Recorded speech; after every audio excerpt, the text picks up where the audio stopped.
Uang ada, semua ada. Ini berarti benar apa kata hasil penelitian dari selalu saya baca dari Fakultas Hukum adalah sumber daya manusianya ini. SDM-nya. SDM-nya. Ini di SDM-nya tanda tanya ya, SDM-nya Pak? tanda tanya.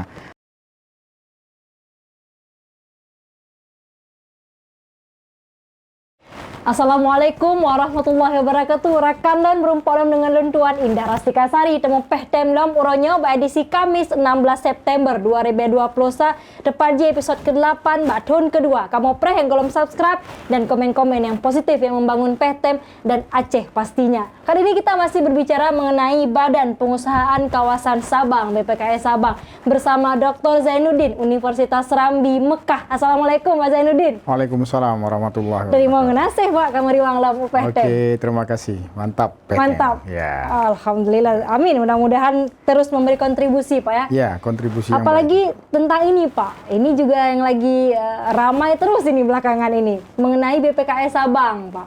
Iya. 21 tahun sudah, Pak. Dari 2000, kemudian ini sudah 2021. Menarik, Pak, dengan ini ada pehtem masalahnya. Ini untuk siapa berdirinya BPKS, Pak Zainuddin?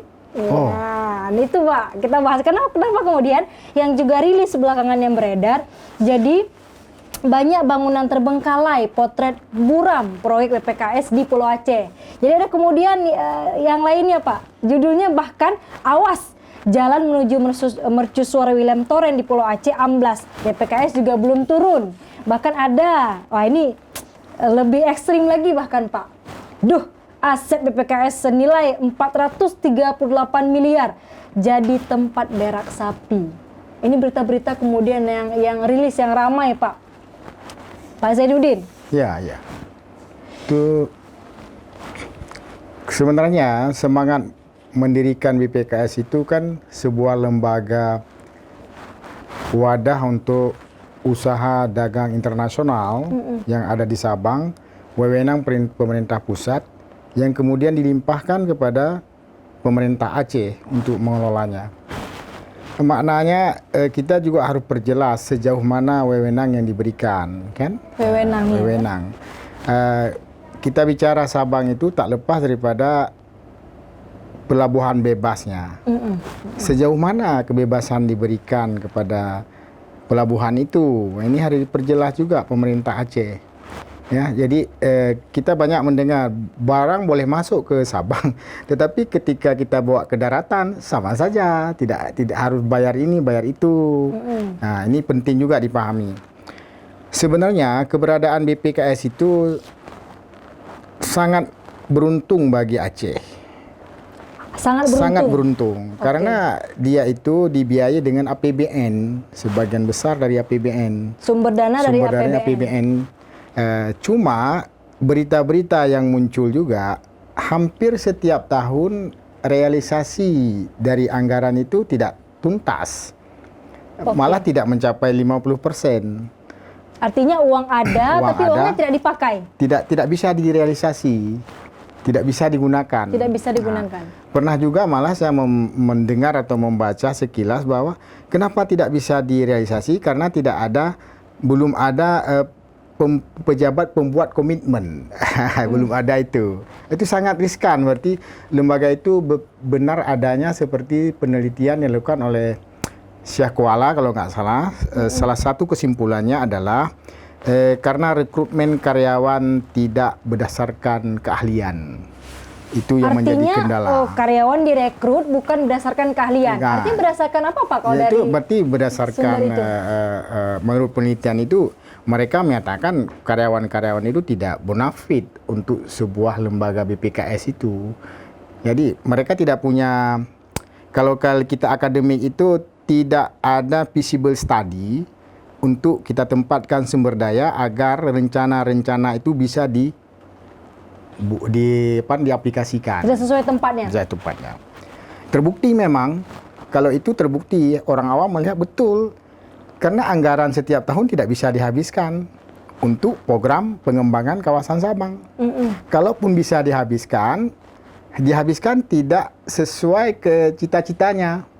Contoh, seperti membangun jalan yang sudah rusak, tidak sesuai cita-cita. Karena cita-cita kawasan itu menyediakan kawasan industri perdagangan bebas. Oke.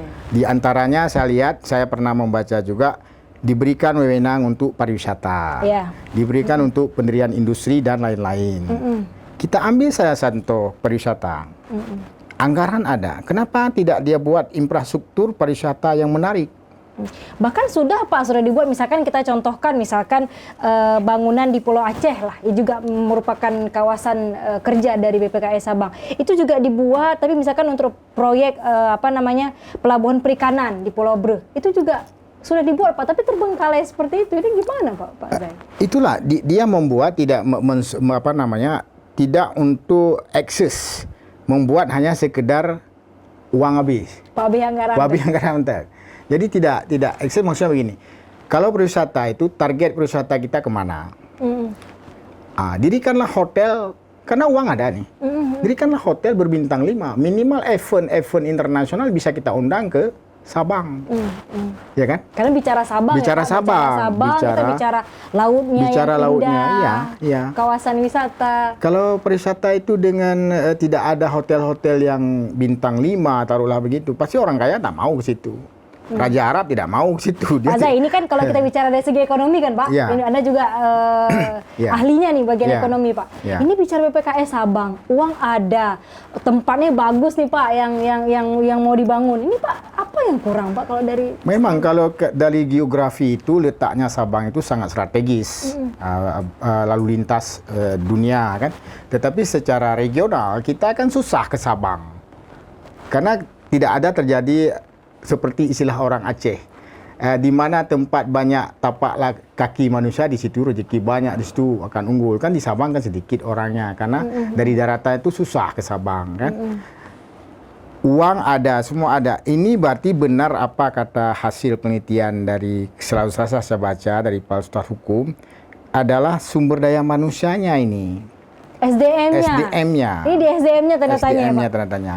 Artinya apa dia lakukan promosi industri keluar tentang BPKS? Apakah sudah ada areal industri di sana dengan free tax 30 tahun umpamanya? Untuk kita tertarik minat investor Korea, investor Amerika, Jepang mau dia tanam usaha di sana. Apakah jaminan hukum sudah terjamin, keamanan terjamin? Apakah orang-orang Sabang itu budayanya sudah menerima kedatangan orang-orang luar? Itu juga perlu ditinjau.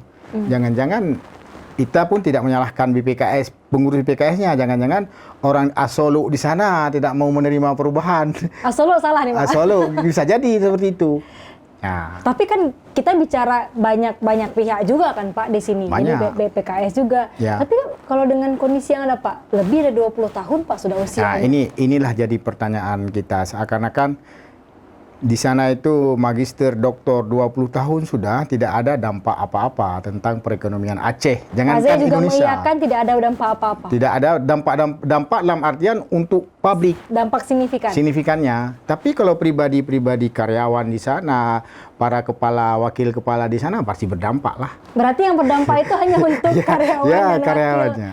Kepala. Artinya begitu, memang BPKS itu laporan keuangannya dia WTP beberapa tahun. Wajar tanpa pengecualian. Berarti bagus dong Pak? Itu kan administratif. Penggunaan dana ada bukti. Artinya bisa dikotak-katik juga? Enggak, bukan dikotak-katik. Memang dia ada bukti, tapi begitu nggak habis balikin dananya. Oke. Ke pusat.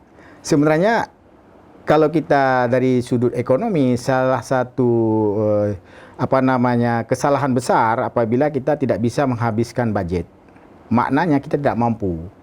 Ketika tidak mampu, mengaku saja mundur mestinya. Kita tidak mampu, harusnya BPKS mundur. Bukan BPKS mundur. Pengurusnya harus mundur. Rame-rame mundur. Harusnya begitu. Rame-rame mundur. Kayak kami tidak mampu.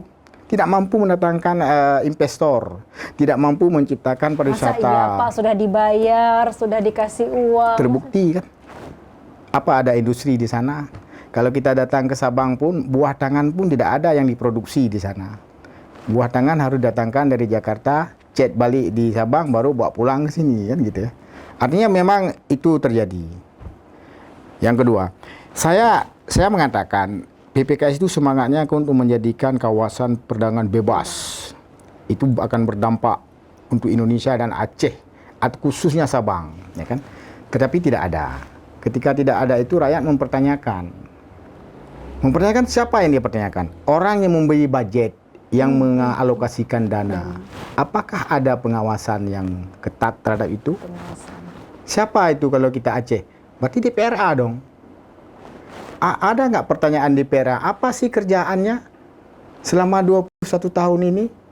Apa yang bisa kita banggakan, kita ucapkan, utarakan, hidangkan ke masyarakat Aceh atau masyarakat Indonesia? Ini loh Sabang sekarang. Kan belum ada. Maknanya kita tidak menyalahkan secara parsial BPKS-nya, pengurusnya enggak. Komprehensif, semua salah ini. Semua salah. Jangan-jangan semua ikut andil salah.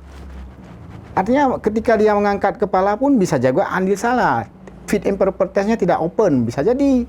Semua menikmati ya. Kong kali kong bisa jadi. Jadi itu bisa saja kan. Zaman Jadi sekarang bertanya-tanya jadi publik. bertanya oleh publik. Kenapa kinerjanya begitu lamban gitu. Biasanya kalau 20 tahun industri sudah kufnya sudah naik gitu. Apalagi kalau kita interpretasikan dengan manusianya lagi semangat-semangatnya ya Pak. Usia lagi segitu naiknya karena dukungannya Jakarta loh. APBN. Saya baca setiap ada APBN tidak bisa direalisasikan 100%. Hanya sekian persen. Yaitu silpa untuk tahun depan. Oke, dibalikan. Begitu juga pemimpin Aceh, gubernur sebenarnya tidak bisa kita jalankan rejim sekarang karena sudah 20 tahun yang akan datang. Itu juga serba salah mungkin. Orang Aceh ini perjelas dulu pelabuhan Sabang itu bebasnya di mana. Pulang bebas hanya untuk kawasan Sabang doang atau barang-barang masuk ke Sabang bisa juga dibawa ke daratan. Ini penting. Jangan-jangan itu tidak selesai, maka salah kita menuduh orang BPKS tidak mampu karena lingkup kerjanya mereka hanya di Sabang dan wilayah sekitarnya. Sekitarnya. Kalau masuk barang pakai untuk orang Sabang doang gitu kan. Kalau masuk gula bebas Sabang. Manisnya hanya di Sabang. Kalau kita bawa ke daratan kena juga biaya macam-macam. Pak udah 20 tahun lebih Pak, aturan ini kan sudah jelas misalnya regulasinya kemana, apa kerjanya, kan sudah dana kucur banyak setiap tahunnya. Iya, saya curiganya begini, kadang-kadang begini, Jakarta membiarkan seperti itu. Jakarta membiarkan. Ya, tidak mungkin instrumen peraturan atau kebebasan kebijakan tidak memihak kepada Pelabuhan Sabang. Nanti suatu saat Jakarta mengambil, ini sudah saya limpahkan ke Aceh, sudah 30 tahun tidak berkembang, ambil balik. Lagi. Nah, itu bisa jadi. Anda bahkan memprediksi seperti itu. Bisa jadi seperti itu. Kalau nanti dievaluasi anggarannya banyak diberikan, tiap tahun tidak bisa dihabiskan anggaran, berarti tidak mampu. Kalau begitu, ya udah kami kelola saja kawasan berikat Sabang itu seperti Batam dulu, ya kan? Diambil lagi. Nah, udah hore kita orang Aceh. Artinya ada dampaknya untuk orang Aceh, ada, tetapi tidak lagi seperti ini. Ini kan diberikan wewenang kepada pemerintah Aceh mengelola sendiri. Kemudian publik juga melihat Pak, jadi misalkan ada publik yang mengatakan bahwasannya kapasitas Dewan Termuda di BPKS itu kemudian hanya mampu menyalahkan dosa-dosa masa lalu seperti itu Pak. Jadi misalkan hanya sekedar bukan kami. Jadi seperti apa Pak Zaim? Kalau seperti itu, kalau menurut saya orang-orang yang selalu berlindung pada masa lalu itu orang tidak punya program. Tidak punya program ya, semua hal kan masa lalu itu dosa masa lalu. Kami cukup capek sekarang membersihkan dosa-dosa masa lalu. Kalau capek jangan, berarti tidak mampu Anda. Tidak punya program untuk masa depan. Ya kan?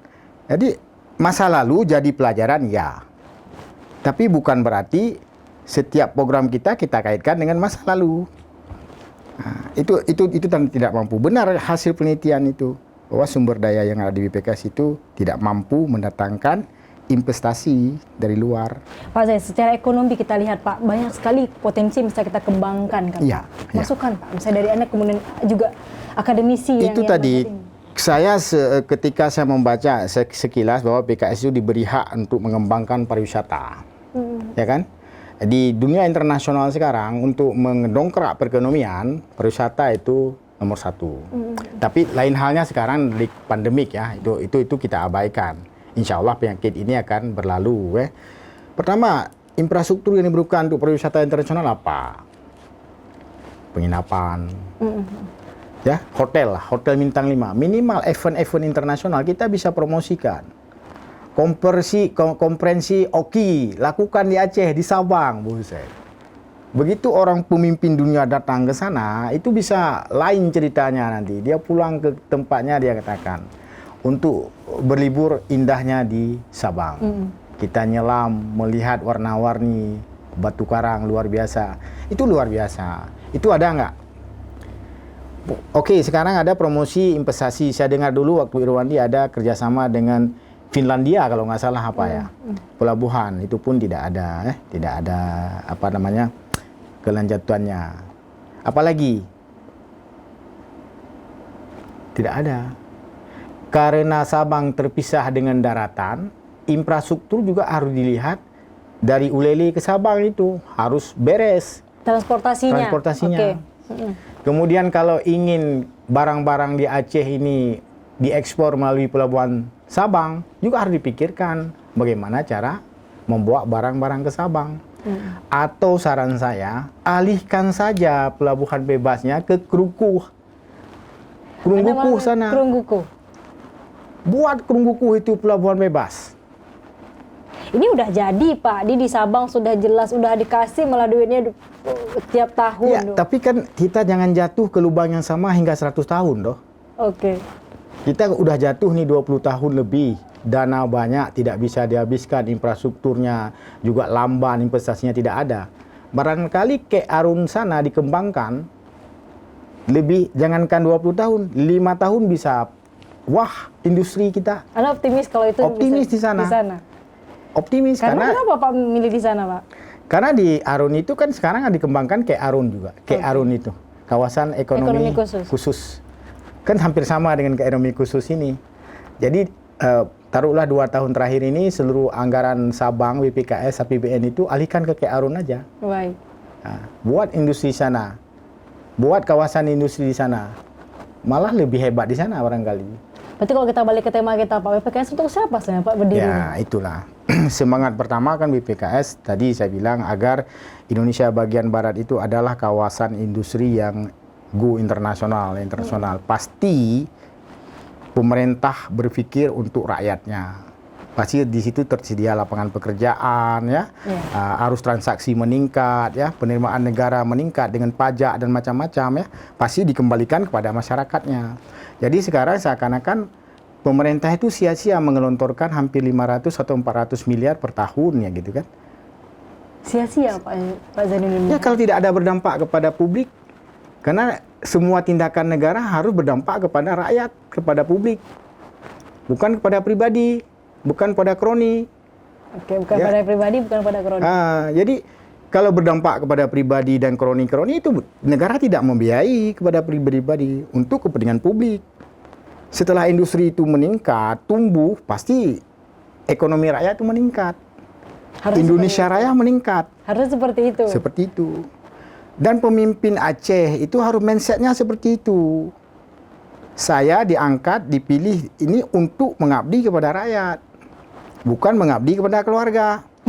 Bukan mengabdi kepada keluarga dan kroni-kroninya. Kan kepada rakyat dia, bukan? Betul tak? Ini harus kita, seperti itu, Pak. Memang PTM seperti ini dia. PTM gitu. Harus seperti itu. Kalau seperti itu, insya Allah Aceh ini makmur. Aceh ini makmur, rakyat Indonesia makmur. Ya tidak lagi kita kerusak-kerusuk lah. Nah ini kalau model-model begini, rumah gedongan itu hanya satu komplek, karena dia banyak duit sendiri. Di mana duit sendiri dia itu? Ya kan?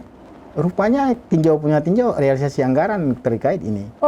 Bisa jadi itu. Nanti maka KPK harus turun ke BPKS Sabang itu. Ada apa sebenarnya di sana? Jangan-jangan tidur semua sana. Jangan-jangan tidur semua. Jangan-jangan tidur. Apa yang tidur? Karyawan jam kerja nggak jelas. Kepala atau deputi-deputinya banyak di daratan. Tidak pernah menjauh ke sana. Atau banyak di daratan tidur-tidur aja. Per bulan dapat 10 juta, 15 juta gitu. Mobil dinas ada. Wait saja. Selama 4 tahun, 5 tahun. Ya kan? Jadi, tapi WTP maknanya pengeluaran uang itu ada bukti. Saya orang accounting. Baik. Dalam mengaudit itu lihat buktinya. Ada bukti, ya baguslah. Soal output outcome dari penggunaan anggaran itu, nah, Oke, yang penting ada buktinya Ada Pak ya. Kalau WTP itu sistem. ya, dia lihat Nanti administrasinya. urusan ke belakang. ke belakang. Ini juga. Jadi kita himbau pemerintah Aceh khususnya itu mendobraklah. BPKS ini berhasil perdamaian Aceh. Ini salah satu Satu aja indikator ya berhasil Pak ya. indikatornya. Kalau BPKS berhasil, damailah Aceh ini. Karena rakyat sudah punya pekerjaan. Ya. Bagi orang-orang pendidikan tidak tinggi, ya buruh angkat barang aja dapat duit. Kalau sekarang ini penting, maka Pehtem ini perlu menyuarakan lebih tajam lagi. Oke. Lebih tajam mengetok pintu hati pemimpin Aceh ini, jangan puas Baik. dengan kursi empuknya. Iya. Itu Dengan sementara. Pak Zainuddin kawan-kawan lah nanti yang akan ini ya Pak ya. Kita tidak menuduh orang itu, tidak. Artinya memang kenyataan sekarang. Rakyat melihat ya, kunjungan pariwisata ke sana juga tidak meningkat.